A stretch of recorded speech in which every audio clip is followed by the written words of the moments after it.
बहुत बड़ा काम किया है।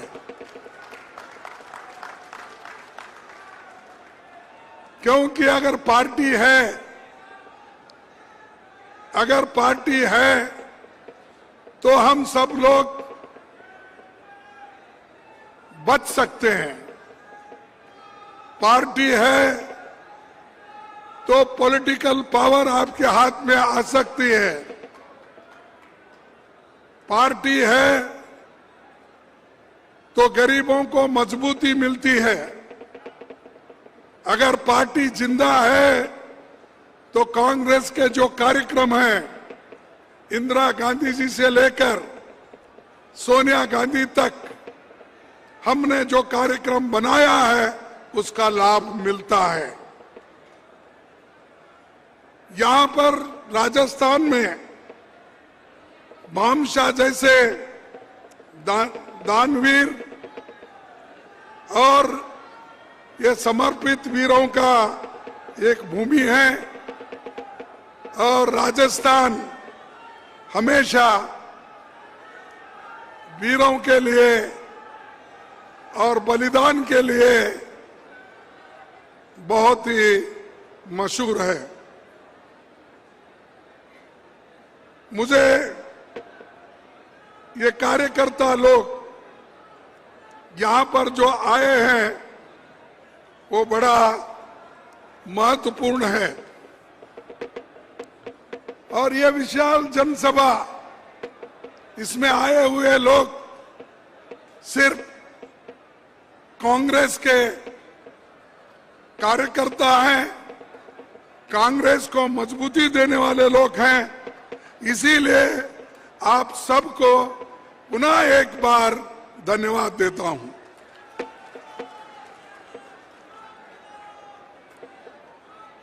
उन्नीस सौ 48 में यहां एक नया इतिहास रचा गया। 26 जून 1948 को राजपूताना कांग्रेस कमेटी बनी। पहली देसी रियासतों में राजा महाराजा कांग्रेस संगठन बनने नहीं देते थे। 48 में भारत के रियासती हिस्सों में कांग्रेस का पहला अधिवेशन जयपुर में हुआ। कांग्रेस का पहला अधिवेशन जयपुर में हुआ। यह ऐतिहासिक अधिवेशन था। बहुशः वैसा अधिवेशन फिर कभी नहीं होगा।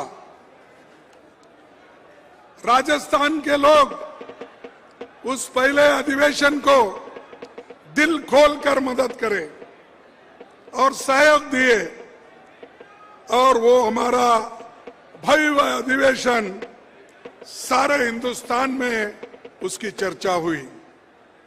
यहां तक कि नेहरू जी ने ये बात कही, महाअधिवेशन पे इतना जोर से करना, पैसा खर्च करना आवश्यक नहीं था, ये उन्होंने उस वक्त कहा। लेकिन यहाँ के कार्यकर्ताओं ने कहा ये हम सब मिलके कर रहे हैं।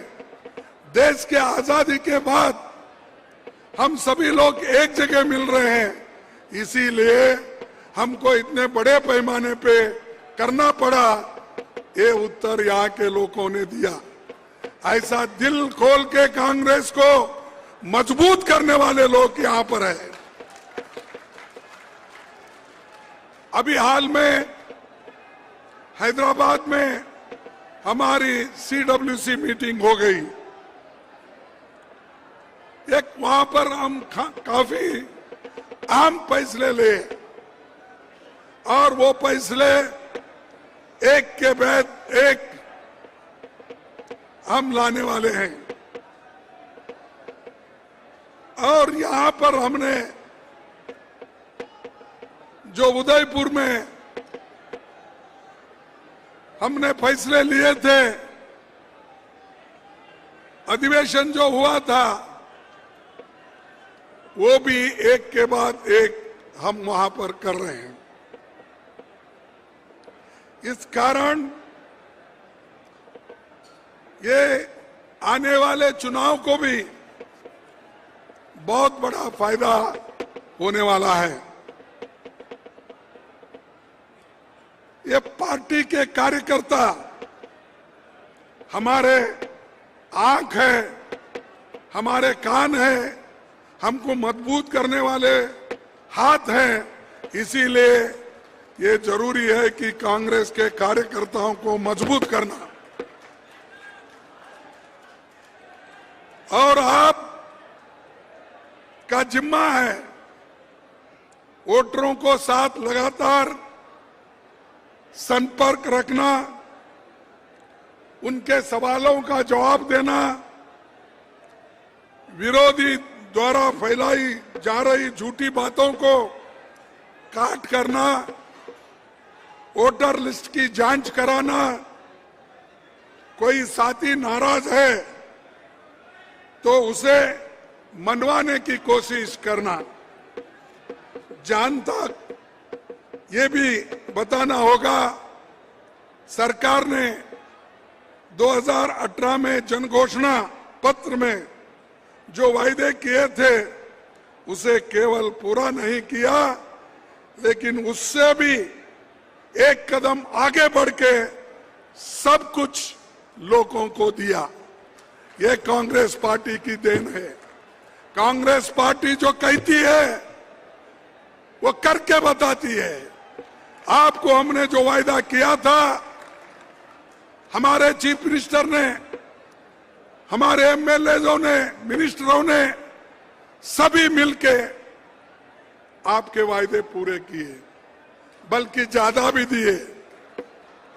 इसीलिए आपका यह फर्ज होता है कि इन कार्यक्रम को लोगों तक पहुंचाना, घर घर पहुंचाना, तभी कुछ हमारी आगे काम बनती है चुनाव के लिए।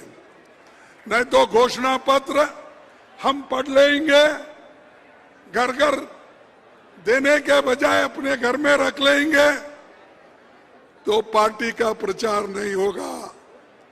एक दूसरे को रुसने का वक्त नहीं है, ये देश को बनाने का वक्त है, डेमोक्रेसी को बचाने का वक्त है, संविधान को बचाने का वक्त है। इसलिए हम सबको उठना है। यह किसी एक व्यक्ति का नहीं है या किसी एक कौम का नहीं है। ये लड़ाई हम जो मोदी के खिलाफ, बीजेपी के खिलाफ जो लड़ रहे हैं, वो सारे देश के 140 करोड़ लोगों के हकूक के हिफाजत के लिए कर रहे हैं। हम सिर्फ बीजेपी से ही नहीं लड़ रहे। हमारी लड़ाई, हमारे पास अगर कांग्रेस का एक कैंडिडेट है, बीजेपी का एक कैंडिडेट हो, लेकिन यहां पर ऐसा नहीं है। मोदी जी क्या किए, हमारे खिलाफ 2-3 कैंडिडेट खड़ा करते हैं। एक तो बीजेपी का कैंडिडेट, दूसरा ईडी का कैंडिडेट, तीसरा सीबीआई का कैंडिडेट, चौथा इनकम टैक्स का कैंडिडेट। इतने कैंडिडेट हमारे खिलाफ खड़े करते हैं। इन सबको मात करके हमको जीतना है, क्योंकि जब चाहे तब वो सीबीआई लगा देंगे, ईडी लगा देंगे। हमारे जब सम्मेलन होते हैं, हमारे जब कार्यक्रम होते हैं, दूसरे दिन ही छापा पड़ता है या उसी दिन छापे डालते हैं। अगर कल हमारा एक संगठन के तौर पर मीटिंग है, तो तब उसके पहले एक दिन हमारे ऊपर छापे गिरते हैं। क्यों? ये क्या डेमोक्रेसी है? और ऊपर से बोलते हैं डेमोक्रेटिक है। हम बहुत काम जो लोकतंत्र के अनुसार करते हैं। कहाँ है भाई लोकतंत्र के अनुसार तुम्हारा? हर जगह आप लोगों के ऊपर डरा धमका के आप काम कर रहे हो। और दूसरी चीज, ये सब देखने के बाद आप दोबारा हमारी सरकार यहां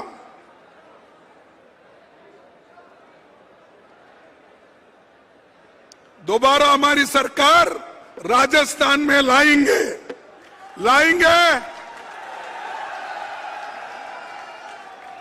तो मैं इस पे समझ जाता हूं कि आप लाने वाले हैं और हम लोग आपके साथ हैं। क्यों है कि आप लोगों का काम कर रहे हो, इसलिए हम आपके साथ हैं। और जब तक सब हम मिलके डिसिप्लिन के साथ हमको काम करना है और एकजुट अगर नहीं रहते, हम बड़े मुश्किल में हम जाते हैं। इसीलिए मैं एक बात कहूंगा, किसी शायर ने ये कहा है, एक पल रुकने से दूर हो गई मंजिल, एक पल रुकने से दूर हो गई मंजिल, सिर्फ हम ही नहीं रास्ते भी चलते हैं। तुम रुक जाओ तो वहीं खड़े हो जाएंगे, अगर चलते रहेंगे तो रास्ते भी चलते रहेंगे। तो इसीलिए दोस्तों, मेरा कहना